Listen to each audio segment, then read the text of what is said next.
పొలాలకి చూడ్డానికి వెళ్ళినప్పుడల్లా వరి కంకులు బాగా ఉంటే కంకుల్ని తెచ్చి వాటిని అందమైనటువంటి కుచ్చులుగా కట్టి ఇంటి ముందు వేలాడదీస్తారు చూరుకి.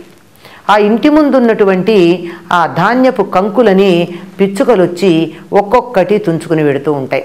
అంటే మా ఇంటికి పిచ్చుకలు పక్షులు వస్తూ ఉండాలి.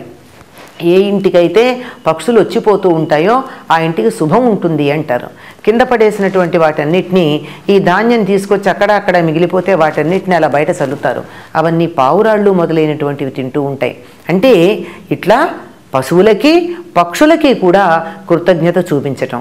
ఎందుకు కృతజ్ఞత చూపించటం అంటే ఈ పక్షులన్నీ చిన్న చిన్న పురుగుల్ని తిని పంటలని కాపాడుతూ ఉంటాయి. అంతేకాకుండా కొన్ని రకాలైనటువంటి పక్షులు తండోపతండాలుగా వచ్చి ధాన్యాన్నంతా తినిళ్ళిపోతూ ఉంటాయి.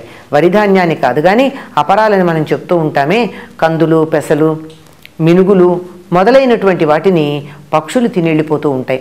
అట్లా తిని వెళ్లకుండా వాటికి ఇక్కడ వరి ధాన్యాన్ని కుచ్చులుగా పెడుతూ ఉంటారు. ఇది కొన్ని ప్రాంతాల్లో ఇంకా మనకు కనపడేటటువంటిది ఏమిటంటే, ఇది కనుమ నాడు ఈ వరి కంకుల యొక్క కుచ్చుల్ని దేవాలయంలో వేలాడగట్టడం అనేది ఒక ప్రత్యేకమైన క్రియగా చేస్తారట. కానీ రైతులు మాత్రం అందరూ తమ ఇళ్లల్లో ఈ పని చేస్తూ ఉంటారు. అంటే ఈ జంతువులన్నిటి పట్ల కూడా ఉన్నటువంటి కృతజ్ఞతను చూపించటం.